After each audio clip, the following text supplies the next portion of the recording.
फिर उसके बाद मसाज, फिर उसके बाद स्टीम दो, फिर मसाज करो, लंबे लंबे श्वास, मसाज करो, फिर स्टीम दो।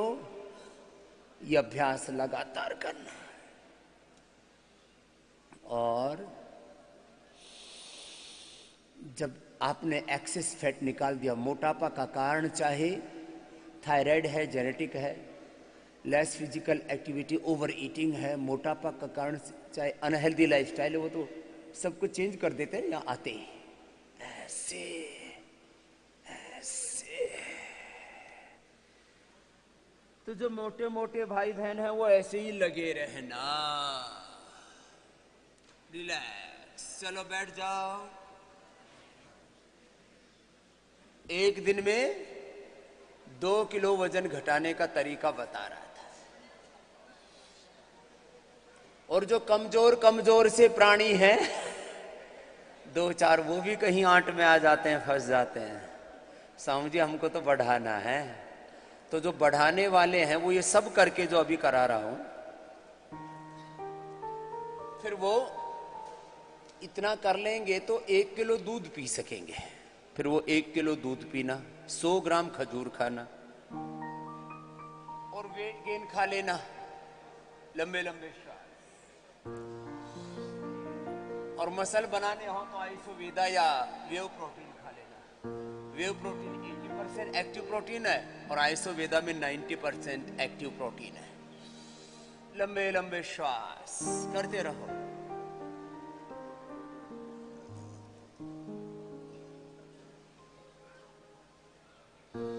एक चीज करने के लिए 10 तरह के छोटे छोटे उपाय अपनाने पड़ते हैं और एक एक का परिणाम बहुत बड़ा है।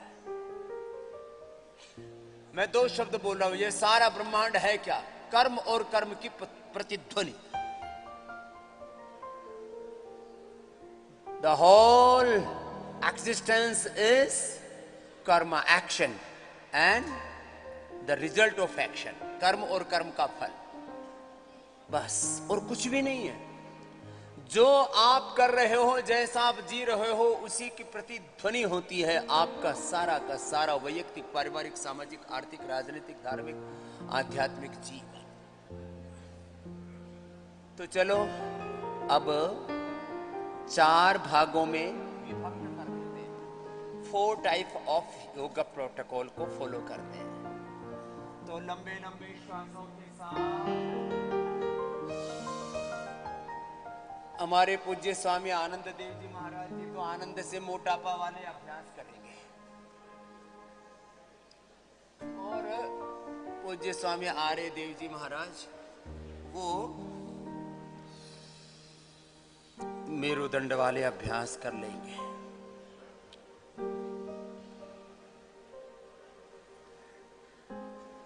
दो दिन से मेरी बाट धो रहे थे, बाबा जी कहाँ चले गए? तो मैं 2-3 घंटा सोया होऊंगा 2 दिन रात को, और लगातार यहां से नागपुर, नागपुर से रत्नागिरी, रत्नागिरी से मुंबई, मुंबई से दिल्ली, और फिर कल पहुंच करके यहाँ ओपीडी करके, फिर जो है 3-4 मीटिंग करके, और आज रात को जैसा सोना चाहिए एक स्वस्थ व्यक्ति को, आहार, निद्रा, ब्रह्मचर्य 3 हमारे जीवन के आधार हैं। आहार, निद्रा और ब्रह्मचर्य माने संयम। आज 3 दिन के बाद थोड़ा सा सलीके से सोए।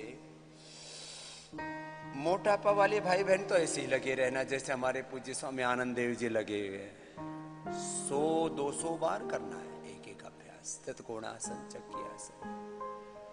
फिर जो उपाय बताए उनका आश्रय लेना और योग अभ्यास भस्त्रिका और कपालभाति के साथ करना। जिनसे ज्यादा नहीं हो पाते अभ्यास, वो सूक्ष्म व्यायाम कर लेना ऐसे।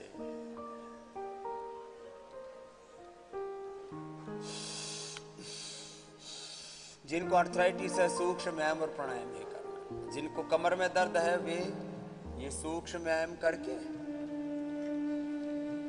फिर उष्ट्रासन और दुष्टासन, वक्रासन, भुजंगासन, सलभासन, धनुरासन जितना जिससे बन पाए, मरकटासन, अर्धपवन मुक्तासन, एकपादुत्तानासन, सेतुबंधासन, कटुत्तानासन, 10-12 अभ्यासों में 5-7 भी कर लिए तो फिर उद्धार हो जाएगा। चौथा प्रोटोकॉल है फिर इंटीग्रेटेड योगा प्रैक्टिस। अब मेरे साथ साथ वो करेंगे।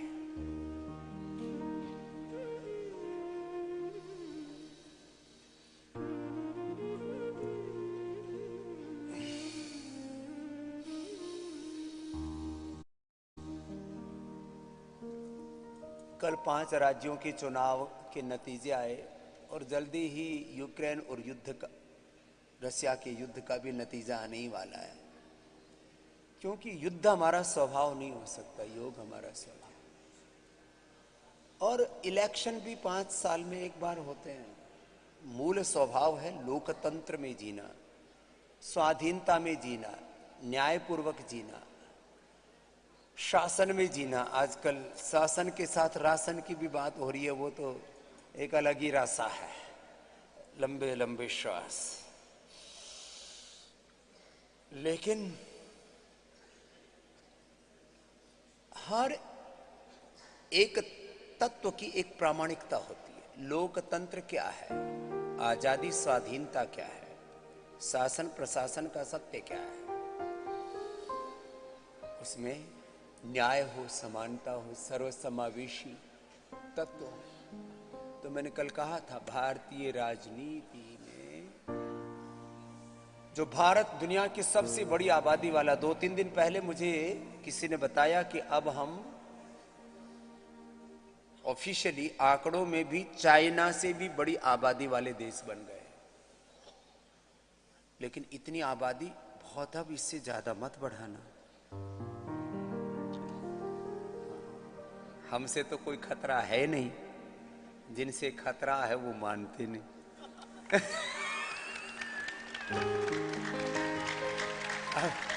इसके लिए भी शायद जल्दी हिंदुस्तान में कोई कानून बन जाएगा। इस बार तो खाली चर्चा ही हुई थी।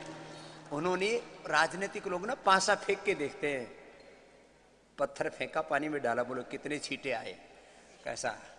तो मामला ठीक है। जल्दी इस देश में भी चाइना की तरह करीब 50 साल ये कानून रहना चाहिए। फिर उन्होंने हटा दिया। पहले उन्होंने भी एक ही बच्चे का कानून रखा था।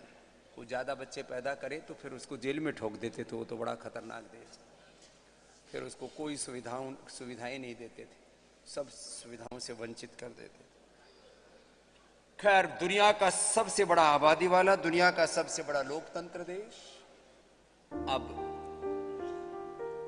कैसे हमें आगे बढ़ना है, सही नीतियों के साथ, सही नियत के साथ, सही नेतृत्व के साथ, और कैसे कैसे अपना अपना पुरुषार्थ करना है, अपने अपने हिस्से की जिम्मेदारी, अपनी अपनी भागीदारी। लोग राइट्स की तो बात करते, रेस्पॉन्सिबिलिटी को भूल जाते हैं, अधिकारों की बात करते, कर्तव्य को विस्मृत कर देते हैं। खैर, भारतीय लोकतंत्र परिपक्वता की ओर बढ़ रहा है, जाति के मजहब के उन्मादों से धीरे धीरे मुक्त हो रहा है। वक्त तो लग रहा है। और कुछ लोग अपने आप को शहंशाह मान बैठे थे कि इस जाति के, इस पंथ के, इस मजहब के तो हम रहनुमा हैं, हम जैसे चाहेंगे वैसे सबको घुमाएंगे। अब चीजें बदल रही हैं और मैं देख रहा हूं कि आने वाले 20-25 वर्षों में भारत सामाजिक, आर्थिक, राजनीतिक, धार्मिक, आध्यात्मिक, सामरिक दृष्टि से इतना मजबूत हो जाएगा कि भारत की तरफ कोई आंख उठा के,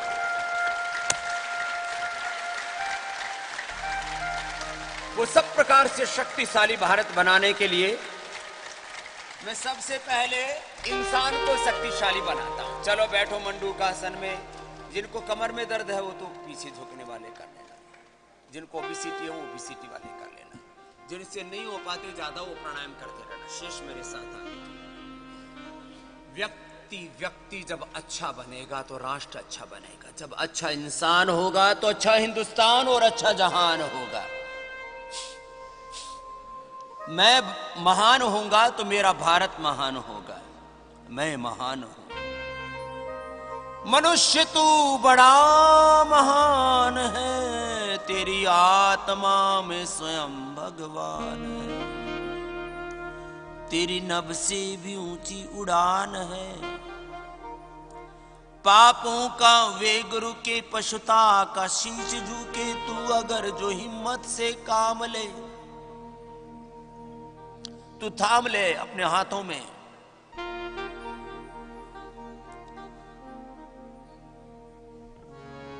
योग के नियम को, योग के व्रत को, योग के संकल्प। देखो मंडूक आसन, एक आसन मैंने कहा था 1 मिनट से 10 मिनट, धीरे धीरे अभ्यास बढ़ाओ। ऐसे खाली सुनने से बात नहीं बनेगी। और आपको ये बताना चाह रहा हूं, आगे झुक करके आगे रुक जाना है, और आगे रुक करके जरा मेरी बात को गौर से सुनना। जैसे मैं कह रहा हूं वैसे ही योग करना, उतनी देर तक करना। एकाग्रता, निरंतरता, गुरु और भगवान की शरणागति में अपना सर्वस्व न्योछावर करके पूरा करना योग, तो पूरा लाभ मिलेगा।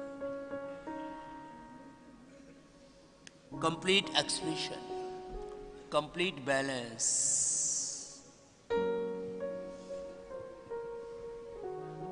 complete rejuvenation, complete divine transformation, and ultimately we are getting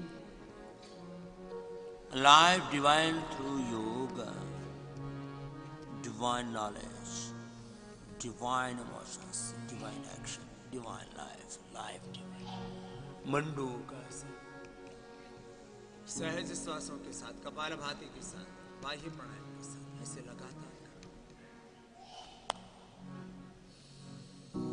मंडूक आसन, शशकासन करते करते आपको ये बता रहा हूं कि जैसे हम आपको यहां बताते हैं वैसे पूरा योग, और योग यज्ञ के साथ करना।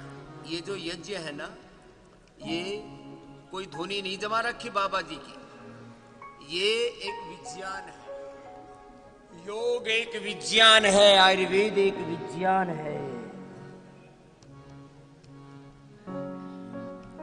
नेचुरोपैथी एक विज्ञान है, पंचकर्मा षटकर्मा एक महाविज्ञान है, जिसमें सारे संसार की समस्याओं का समाधान है। करो मंडूकासन, शशकासन।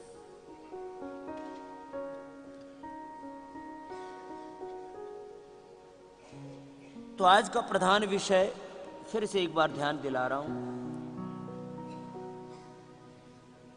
जो कुछ हम आपको यहां कराते हैं, योग, यज्ञ, आयुर्वेद, नेचुरोपैथी, पंचकर्मा, सारी थेरापियां, सबका साइंटिफिक वैलिडेशन, वैज्ञानिक मूल्यांकन हमने किया हुआ है। साइंटिफिक वैलिडेशन के साथ, रिसर्च एंड एविडेंस के साथ, एक्सपीरियंस के साथ, एक दो पर नहीं, हजारों, लाखों, करोड़ों पर योग के प्रयोग करके जो परिणाम सामने आया वही आपको प्रैक्टिस हम कराते। मंडूकासन, शशकासन, एक एक आसन अभी एक एक 2-2 मिनट करा रहा हूं। ये तो एक राउंड चल रहा है, दूसरा राउंड अभी बाकी है। ये तो मंडूकासन, शशकासन हुआ। अब योग मुद्रासन, पद्मासन में बैठ के आगे झुक गए। जो पद्मासन में नहीं बैठ सकते उस सुखासन में बैठ के झुक जाए। भगवान के अनुग्रह कृपा से, आप सबके आशीषों से जितना अनुभव भगवान ने करवा दिया पिछले 50 सालों में, बचपन के 4-5 साल छोड़ देता हूं, उतना अनुभव शायद ही किसी जिंदा व्यक्ति को योग का, यज्ञ का, आयुर्वेद का, नेचुरोपैथी का होगा। क्योंकि मैंने 10 करोड़ से ज्यादा लोगों के तो योग के शिविर लगवाए हैं। दुनिया के करीब 150 देशों की तो उतनी आबादी नहीं होगी जितनों को मैंने योग करवा दिया, और उसके परिणाम पाए। फिर 10 करोड़ से ज्यादा लोगों पर मेरा स्वयं का अनुभव, 10 करोड़ से ज्यादा लोगों को मेरे शिष्यों ने योग कराया। मेरे सन्यासी बालक बालिकाएं हैं। पतंजलि योग समिति महिला, पतंजलि योग समिति भारत, स्वाभिमान युवा भारत, पतंजलि किसान सेवा समिति हमरो स्वाभिमान, और हमारे सोशल मीडिया प्रभारी, हमारे मेंबर्स, हमारे वो कार्यकर्ता भाई बहन जो योग धर्म को ही अपना सनातन धर्म, ऋषि धर्म, वेद धर्म, सेवा धर्म, राष्ट्र धर्म, मानव धर्म, विश्व धर्म, युग धर्म मान करके इस सेवा में लगे हुए, आगे झुक करके भस्त्रिका के साथ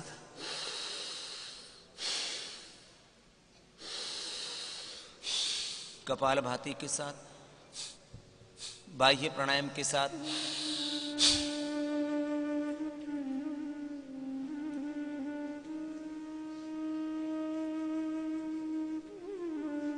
यह सहज श्वसन के साथ ठहर गई का स्थिति में सरसुखमासनम प्रयत्न शैथिल्य अनंत समापत्तिभ्याम ततो द्वंद्व अनविखा।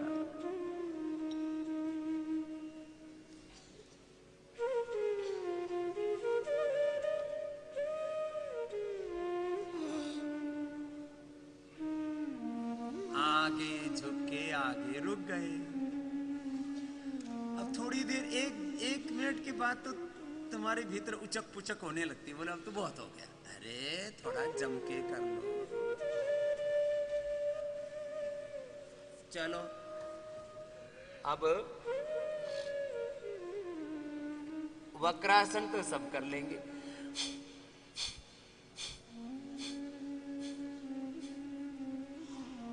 जो कर सके वो अर्ध मत्स्येंद्रासन भी कर लेना, इसमें क्या है।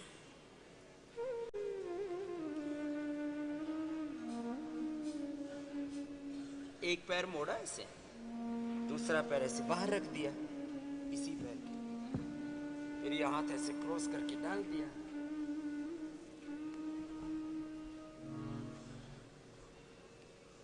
बोले जी ये तो ना होगा, तो वक्रासन तो हो जाता है ना, तो यही कर लो, करो। अब ये करते करते मैंने 100 से ज्यादा बड़ी बीमारियां मिटाई। योगिक व्यायाम, योगिक आसन, प्राणायाम, ध्यान एक साथ। अब एक शब्द बोल रहा हूं, जो मैं कह रहा हूं, जैसे मैं कह रहा हूं वही और वैसे ही क्यों करना। योग यज्ञ के साथ करो। वातिष्ठि, पित्तिष्ठि, कफिष्ठि, मेधाइष्टि, मधुइष्टि, हृदयेष्टि, चर्मेष्टि, कर्कटेष्टि, प्राणेष्टि, प्रारब्धेष्टि, संततिष्टि, दिव्येष्टि। अलग अलग हवन सामग्रियों के साथ जिसके लिए जो निर्धारित योग है, जिसके लिए जो निर्धारित यज्ञ है, जो निर्धारित औषधि है, जिसके लिए जो निर्धारित पंचकर्म षटकर्म है, उसको पूरा करो। बोले जी हमारे लिए क्या ज्यादा फायदेमंद है, वो तुमको एडवाइस करते हैं ना, हमारे सन्यासी भाई बहन आपको एडवाइस करते हैं, हमारे योगाचार्य आपको एडवाइस करते हैं, मैं खुद करता हूँ, उसको लिखित में देते हैं आपको। हमारे नेचुरोपैथी के डॉक्टर, हमारे आयुर्वेद के डॉक्टर, फिर हमारे थेरापिस्ट उसको एग्जीक्यूट करते हैं, आपको सिखाते हैं, अलग अलग थेरापियाँ देते हैं। अब इसको कंटिन्यू करते रहना एक तरफ से, फिर दूसरी तरफ से लगातार लगे रहो, रुकना नहीं, विराम नहीं, विश्राम नहीं, एक एक प्रक्रिया को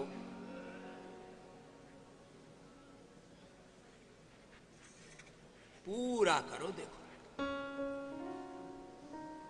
और ये करते करते जो आपको योग के बड़े तत्व कह रहा हूं उनको सुनो। सही तरीके से चीजें करनी चाहिए। दुनिया में जो सफल इंसान है किसी भी क्षेत्र में, वैयक्तिक जीवन में, पारिवारिक जीवन में, जो सफल इंसान है, सामाजिक जीवन में, आर्थिक जगत में, कॉर्पोरेट फील्ड में, रिसर्च में, इनोवेशन में, हेल्थ में, एजुकेशन में, किसी भी फील्ड में जो सफल लोग हैं वो करते क्या है? वो नया काम नहीं करते, जो करते हैं उसको बहुत अच्छा करते हैं, नई दृष्टि, वैज्ञानिक दृष्टि के साथ करते हैं। सबसे पहले इनिशिएटिव लेना और उसको समग्रता के साथ करना। एक बड़ा शब्द बोल रहा हूं, समग्रता। बहुत बड़ा शब्द है समग्रता, माने कोई उसमें कसर नहीं छोड़ना है। किसी भी काम को करते हैं तो उसको दशों दिशाओं से करना पड़ता है। सफलता या असफलता, सकारात्मकता या नकारात्मकता खाली एक दिशा से नहीं आती है। तुम्हें बीमारियां भी आती हैं तो चारों दिशाओं से, दशों दिशाओं से तुम्हें घेर लेती हैं, घात लगाए बैठी हैं। जब जिसको मौका मिलता है वही घुस जाती है। हरियाणा की भाषा में बोले तो मोटापा तुम्हारे दरवाजे पर खड़ा होता है, जरा सी सावधानी हटी और मोटापा कह रहा है मैं बढ़ूं तेरे भीतर, तेरा काम तमाम करूं। शुगर बैठा है, मोटापा है, शुगर है, बीपी है, अर्थराइटिस है, रोमेटॉइड अर्थराइटिस है, स्ट्रेस है, एंजाइटी है, डिप्रेशन है, गैस है, कब्ज है, एसिडिटी है। ये तो कुछ शारीरिक बीमारियां हैं।